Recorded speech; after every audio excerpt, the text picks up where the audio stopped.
Em outubro do ano passado, houve uma interrupção no fornecimento de água em Niterói, devido a uma pane elétrica no sistema Imunama-Laranjal, que abastece a região. A concessionária Águas de Niterói agiu rapidamente no sentido de corrigir a falha, mas a cidade sofreu por muitos meses com a escassez deste recurso. Hoje, segundo o engenheiro responsável pelo abastecimento, o problema já está resolvido. Niterói hoje é 100% abastecida, não tem nenhuma casa, nenhum bairro de Niterói que não tenha abastecimento de água de forma eficaz. A bacia que fornece água para Niterói é a do Macacu-Caçeribu, que por ser muito restrita, acaba dependendo de fatores naturais, como as chuvas. Devido ao verão seco que foi predominante no final do ano passado, o problema de falta d'água agravou-se. Entretanto, segundo o professor do Departamento de Análise Geoambiental da UF, Júlio Wasserman, se não houver investimentos em planejamento urbano, o mesmo problema pode acontecer novamente. A população de Niterói aumentando, né, a ocorrência de pequenos eventos de seca vai gerar um colapso do sistema, tá? Na medida que a quantidade de água que está sendo fornecida vai aumentando cada vez mais, ela aumenta ano a ano, né? E a gente vai sentindo pouquinho a pouquinho. Se não tiver planejamento urbano, hoje eu diria, Niterói já atingiu o limite. Tá? A gente vê os problemas com trânsito, os problemas com água, com esgoto, com luz, enfim, a gente tem problemas de infraestrutura em todas as áreas, saúde, educação, etc. Não é só responsabilidade do poder público de agir na preservação da água. É dever de todo cidadão consumir conscientemente e começar fazendo gestos simples, como, por exemplo, fechando a torneira. 2 milhões de pessoas utilizam essa água. E para chegar em Niterói, que é o último município, no caso específico, há uma perda em determinados municípios de mais de 50%.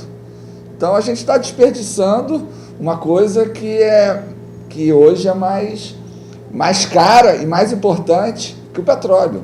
1 litro de gasolina é R$ 3,15. 300 ml de água potável, você vai pagar R$ 2,00, R$ 3,00. Água é finita, nós temos que ter responsabilidade. A água é bem de uso comum do povo, é nosso. Como representante da cidade de Niterói no subcomitê da Baía de Guanabara, Eurico ressaltou a importância da realização de campanhas e debates sobre o tema, a fim de conscientizar a população, num quadro que reúna poder público, as concessionárias e o contribuinte. Temos que ter a consciência de que é necessário fazer a nossa parte, o poder público, a obrigação de fazer a nossa parte, fazer a nossa, o que eu estou, e fazer a sua parte, quando eu não estiver mais aqui, dar continuidade a políticas de recuperação das nossas nascentes, de controle de perda, de intercâmbio imediato e controle coercitivo com relação à concessionária, se está cumprindo, para a gente a gente não pode estar no século XXI com as alternativas e com as tecnologias que nos são apresentadas, viver tão somente do que São Pedro decide. A gente tem que ter medidas eficazes, preventivas, para que esse bem, que o Brasil é o país do mundo que Deus permitiu que tenha uma grande quantidade de água doce, senão daqui a pouco a gente vai ter que fazer outras alternativas, vai ficar muito mais caro e a gente está desperdiçando. A perda, para mim o foco é a perda.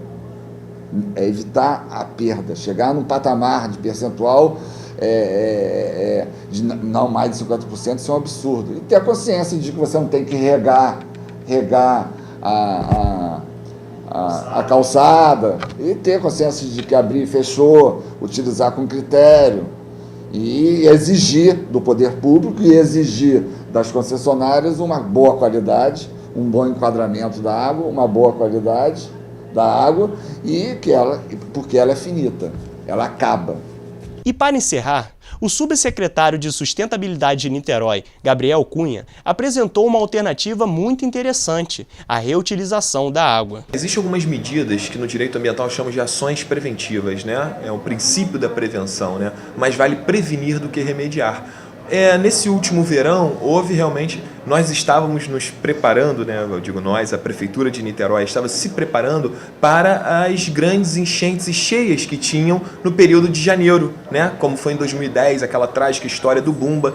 Então nós fizemos um fluxo de emergência, colocamos pluviômetros, demos infraestrutura para a defesa civil, fizemos uma série de preparos esperando a chuva. E, na verdade, o que veio foi uma grande seca, nunca antes vista nos últimos 70 anos. Enfim, é uma seca, assim, absurda no Sudeste, né? Então, na região Sudeste. Então, quer dizer, você tem essas intempéries da natureza, né? Agora, obviamente que existem, por exemplo, algumas leis municipais, né? Por exemplo, a lei municipal de reuso das águas cinzas, né? Onde já existe essa lei e pouca gente faz, né? Se você falar para as pessoas se o problema da água existe, todo mundo vai falar que existe. Se você perguntar para a pessoa se ela reutiliza a água dela na casa dela, eu acho que poucas pessoas vão falar que reutilizam a água, né? Seja quem tem piscina, seja quem não tem piscina, né? Eu acho que começa por aí. A reutilização da água, o que você puder reutilizar para a sua casa de água, eu acho que é fundamental. Utilizar água de chuva, melhor ainda. Então você pode fazer esse tipo de iniciativa, incentivo de políticas públicas para isso, né? E, obviamente, diminuindo o desperdício, diminuindo o consumo, né, por indivíduo, obviamente que você vai ter um impacto menor na estrutura de água que você tem.